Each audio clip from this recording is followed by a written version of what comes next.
जय श्री राधे कृष्ण। आप सभी का आपके अपने YouTube channel VK Mishra present में बहुत बहुत स्वागत है। आइए आज आप सब जानेंगे भाद्रपद मास शुक्ल पक्ष वर्ष 2024 परिवर्तिनी एकादशी व्रत के शुभ मुहूर्त के बारे में, पारण समय के बारे में, पारण कब और किस चीज से किया जाएगा, व्रत महत्व के बारे में, और फिर सुनेंगे परिवर्तिनी एकादशी व्रत की कथा।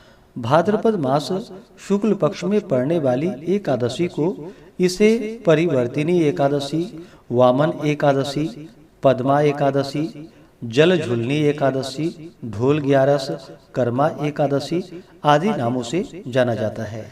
इस दिन भगवान विष्णु अपना अंग परिवर्तन करते हैं, इस कारण से इसे परिवर्तिनी एकादशी के नाम से जाना जाता है।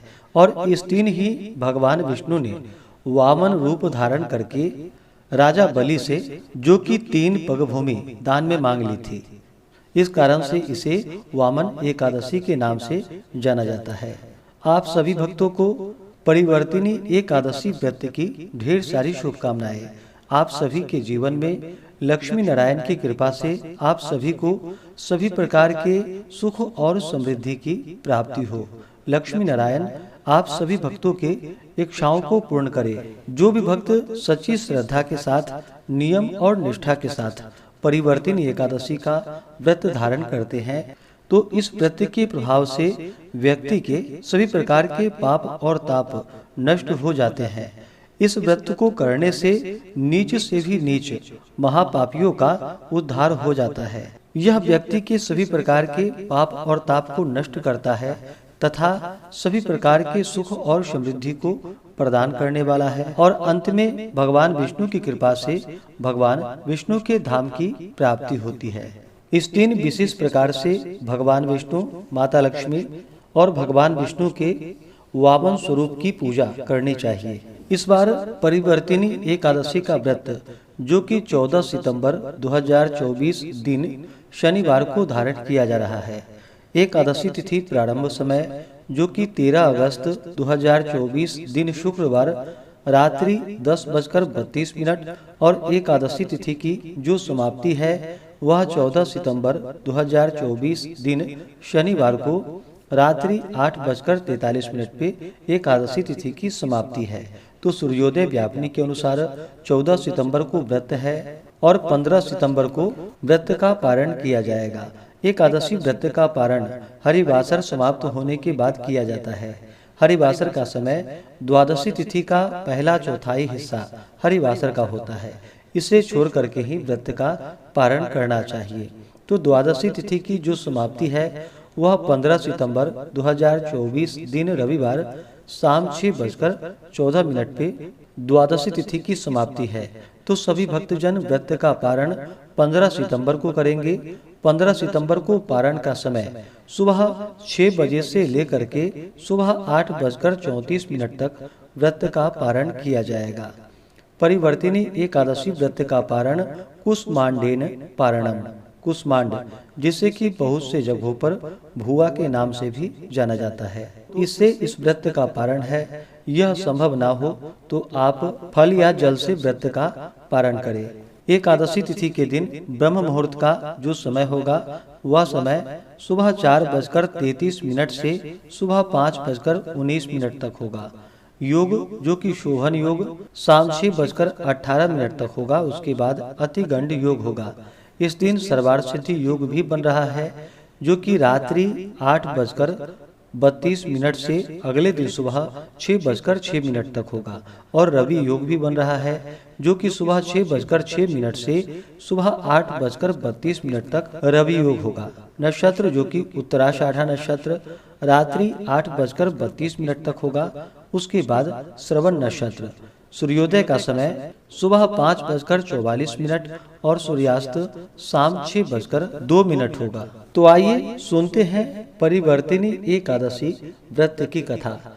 अगर आप एकादशी व्रत के उपलक्ष्य में ब्राह्मण दक्षिणा, अन्नदान, वस्त्रदान आदि के लिए देना चाहते हो तो आप अपने श्रद्धा और सामर्थ्य के अनुसार हमें डिस्क्रिप्शन में जाकर के वहां से गूगल पे, फोन पे या अकाउंट नंबर के माध्यम से आप अपने श्रद्धा और सामर्थ्य के अनुसार हमें ब्राह्मण दक्षिणा प्रदान कर सकते हैं।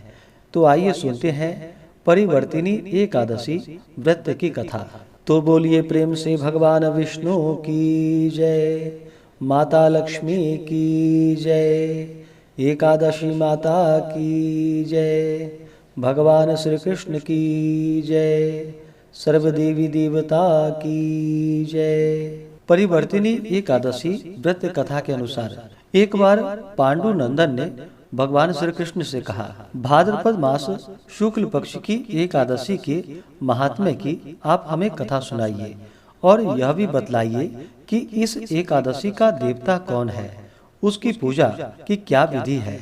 युधिष्ठिर के ऐसे वचन को सुनकर भगवान श्री कृष्ण ने कहा कि हे राजन, इस एकादशी का नाम वामन जयंती एवं अंक परिवर्तिनी है। जयंती व्रत से बढ़कर और कोई व्रत नहीं। इसके सुनने एवं स्मरण करने मात्र से समस्त पाप नष्ट हो जाते हैं। वैष्णवों एवं अपनी गति चाहने वालों को इस एकादशी का व्रत अवश्य ही करनी चाहिए। हे राजन, जिन्होंने जयंती एकादशी में वामन भगवान की पूजा श्रद्धा एवं भक्ति सहित कमल पुष्पों द्वारा की, उसने तीनों लोकों, तीनों देवों एवं समस्त जगत को मानो जीत लिया, क्योंकि शयन किए हुए भगवान इसी दिन अपना अंग परिवर्तन करते हैं। इसी कारण इसका नाम परिवर्तिनी है। इतनी कथा सुनकर युधिष्ठिर ने विनय पूर्वक कहा कि हे भगवान, यह बात मेरे हृदय में महान संदेह उत्पन्न कर रही है कि आप कब सोते हैं, कब जागते हैं और कब करवट बदलते हैं। आपने जो बलि को बांधा उसमें क्या कारण था। महाराज युधिष्ठिर के ऐसे वचन को सुनकर भगवान श्री कृष्ण ने कहा कि हे राजन, अब पापों को नाश करने वाली मैं कथा कहता हूँ, आप सुनिए। सतयुग में अत्यंत ब्राह्मण भक्त सत्यवादी एवं दानी बलि नामक राक्षस मेरा अनन्य भक्त था। उसने अपने यम, नियम एवं तपदान और यज्ञ द्वारा त्रिलोक्यों को कंपित कर दिया था। उसके यज्ञ, दान और तप से भयभीत इंद्र देवताओं को साथ ले मेरे यहाँ पर आए और मेरी स्तुति एवं प्रार्थना की। तब मैंने इंद्र के स्वार्थ साधनार्थ वामन रूप धारण कर उसे जीता। भगवान के मुख से ऐसी वाणी सुनकर युधिष्ठिर बोले कि हे प्रभु, इस तरह नहीं, इस कथा को आप विस्तार से मुझसे कहिए।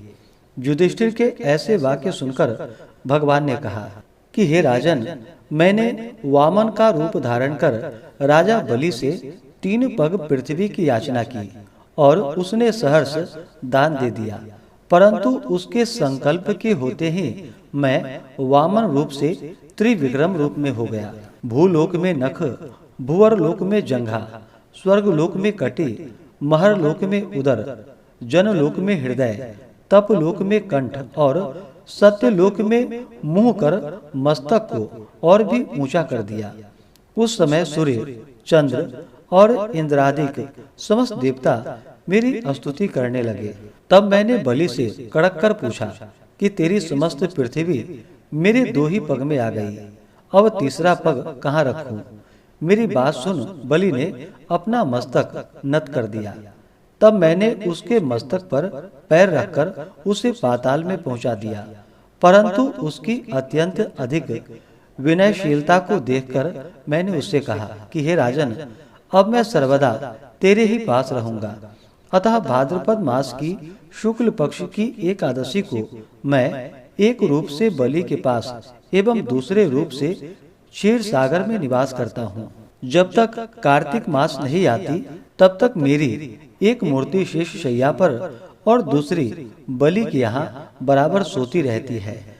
इसी एकादशी को मैं सोता हुआ करवट बदलता हूँ। अस्तु इस एकादशी को त्रिलोकी भगवान की पूजा एवं दान तथा रात्रि का जागरण अक्षय पुण्य और महामंगल फल देने वाला है और इसको करने वाले एवं इस कथा को सुनने वाले अवश्य ही स्वर्ग और मुक्ति को प्राप्त होते हैं। तो बोलिए प्रेम से भगवान विष्णु की जय, माता लक्ष्मी की जय, सर्वदेवी देवता की जय। इसी प्रकार से जो भी भक्त सच्ची श्रद्धा के साथ, नियम और निष्ठा के साथ परिवर्तिनी एकादशी, वामन एकादशी का व्रत धारण करते हैं, भगवान का पूजन, कथा श्रवण करते हैं, व्यक्ति के सभी प्रकार के पापों का नाश होता है तथा भगवान की कृपा से सभी प्रकार के सुख समृद्धि की प्राप्ति होती है और अंत में भगवान के धाम की प्राप्ति होती है। एकादशी का व्रत प्रत्येक माह के कृष्ण पक्ष और शुक्ल पक्ष की एकादशी तिथि के दिन धारण किया जाता है। इसे एकादशी और 11 व्रत के नाम से जाना जाता है। इस व्रत में दशमी के दिन सूर्यास्त होने से पहले ही भोजन ग्रहण कर लेनी चाहिए। दशमी तिथि के दिन शुद्ध और सात्विक आहार ग्रहण करनी चाहिए। मांस, मदिरा, लहसुन, प्याज आदि का प्रयोग बिल्कुल भी नहीं करना चाहिए। शुद्ध और सात्विक आहार ग्रहण करनी चाहिए। दशमी के दिन चावल ग्रहण नहीं करनी चाहिए और सूर्यास्त से पहले ही भोजन ग्रहण करके उसके बाद दांतों को अच्छे प्रकार से साफ करके रात्रि में ब्रह्मचर्य का पालन करते हुए भगवान विष्णु के नामों का और एकादशी व्रत का स्मरण करते हुए सोनी चाहिए।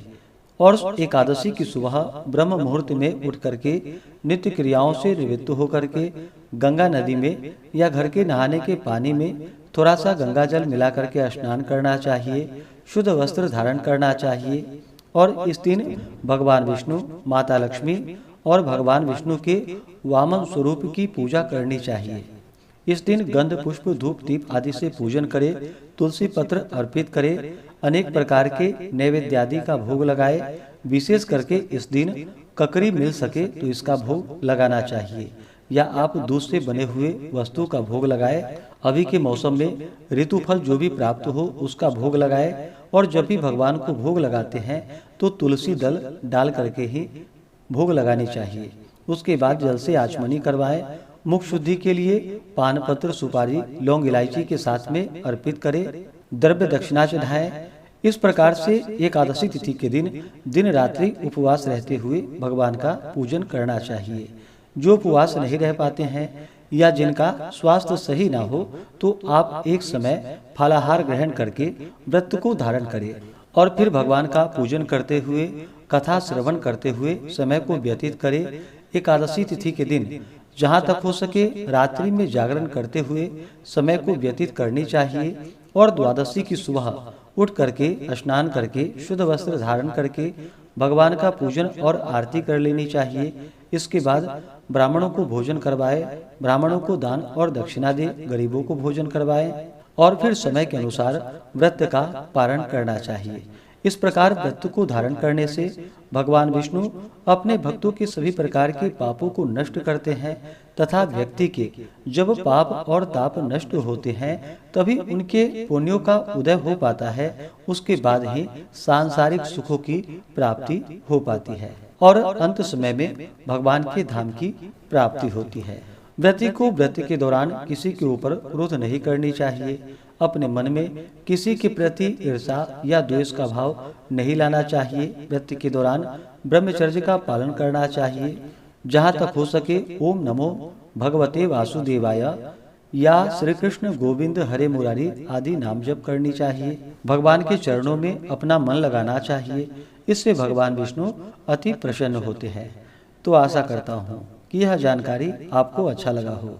इसी प्रकार से ज्ञानवर्धक जानकारियाँ प्राप्त करते रहने के लिए, व्रत पूजा के बारे में जानने के लिए, कथा को सुनने के लिए चैनल पे अगर आप पहली बार आए हैं तो चैनल को लाल बटन दबा करके सब्सक्राइब करें। साथ में बेल आइकन घंटी को दबाएं ताकि आने वाली वीडियो का नोटिफिकेशन आपको समय से मिलता रहे। वीडियो को लाइक करें, शेयर करें। सुखी रहें और स्वस्थ रहें। जय श्री राधे कृष्ण। धन्यवाद।